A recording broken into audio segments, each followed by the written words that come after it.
புகார் வரக்கூடாது அப்படின்னு சொல்லி ஏற்கனவே ஒரு பெட்டிஷன் கொடுத்துருக்கு.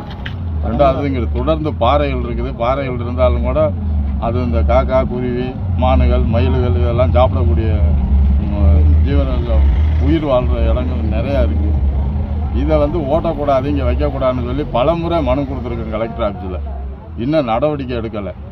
இது ஏன் இங்கே வைக்கக்கூடாது அப்படின்னு சொல்கிறோம்னா, மாடுலேருந்து ஆள்லேருந்து எல்லாமே உயிர் சேதங்கள் நிறைய ஆகிட்டுருக்கு. இப்போ சமீபத்தில் கூட ஒரு பையன் 17 நாள் காணாமல் போய் இந்த கிரசரில் 10 அடிக்கு கீழே தோண்டி புதைச்சிருக்கிறதாக வாக்குமூலம் வந்திருக்கு. பாடியை பார்த்துருக்கான். அதை மற்ற ஆளுகள்லாம் சேர்ந்துக்கிட்டு அந்த இதை பணத்தை வாங்கிட்டு பையனை விட்டுருவோம் அப்படிங்கிற மாதிரி பண்ணிக்கிட்டு இருக்காங்க. இன்றைக்கி அவன் ஒரு யாருமே இல்லாத பையன், ஆதரவற்ற பையன், ஒரு கிறுக்க மாதிரி இருந்தவன். அவனை எப்படித்தான் அவன் இறந்தாங்கிறது எங்களுக்கு இன்னமும் மர்மமான முறையில் இங்கே இருக்குது. இங்கே பக்கத்தில் ஒரு 18 பட்டி கிராமத்துக்கு நம்ம இருக்கோம். இந்த கிராமத்தில் இந்த இது வரக்கூடாது அப்படின்னு தான் வன்மையாக கண்டிக்கிறோம். இதை மேலே மேலே இதைத்தான் இப்படித்தான் செய்வோம் அப்படின்னு சொன்னால் நான் எல்லா ஊருமே திரட்டி இங்கே மாபெரும் போராட்டம் நடத்தி இந்த கிரசர் இந்த பகுதிக்கு வரக்கூடாது. இப்போ ஆட்சியாளர்களுக்கும் சொல்கிறேன், இனிமேல் வர வேண்டிய தேர்தலில் நாங்கள் புறக்கணிக்கிற மாதிரி பண்ணிடுவோம். 24 நேரமும் ஓடுது, நைட்டில் தூங்க முடியல, பொம்பளை பிள்ளை நிம்மதியாக இருக்க முடியல. அதனால் இந்த ரோட்டில் ரோடு யாரும் போனாலுமே அடி விடுற மாதிரி வருது, தூசி விபத்து அதிகமாகுது. அதனால் தயவுசெய்து இது கவர்மெண்ட்டு முறையிட்டு இங்கே நடவடிக்கை எடுத்து இந்த கிராமத்தில் வாழ்கிற மக்களையும் கேளுங்க. நாங்கள் மட்டும் சொல்ல, எல்லா ஜனமே சொல்லுது, முறையிடுது.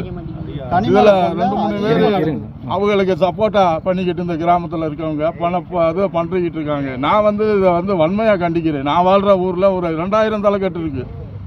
அப்படி இருக்கிற ஊரில் நாங்கள் வாழ்ந்துக்கிட்டு இருக்கிறப்ப இது கிரசர் புதுசாக வந்திருக்கு. இதை நாங்கள் வன்மையாக கண்டிக்கிறோம். இதில் அப்பாவி ஜனங்க எழுதி கொடுத்ததுனால கொடுத்துட்டாங்க, இப்போ போட்டுக்கிட்டு இருக்காங்க. இது 5 முறை மாதிரி இப்போ திருச்சியை சேர்ந்த ஐயா பழனியாண்டி எம்எல்ஏ எடுத்திருக்காரு. இந்த பையனுக்கு ஒரு தற்காலிக தீர்வு காணணும். இதே மாதிரி இன்னும் என்ன நடந்திருக்குது மர்மம் அப்படிங்கிறது எனக்கு தெரியலை. நான் இந்த கிரசருக்குள்ளே போனதே கிடையாது. ஆனால் இங்கே அதை நான் வன்மையாக கண்டிக்கிறேன். கிரசர் என்னை பொறுத்தளவு இந்த கிராம மக்கள்லாம் நினைக்கிறது வேணான்னு தவிர்க்கிறாங்க.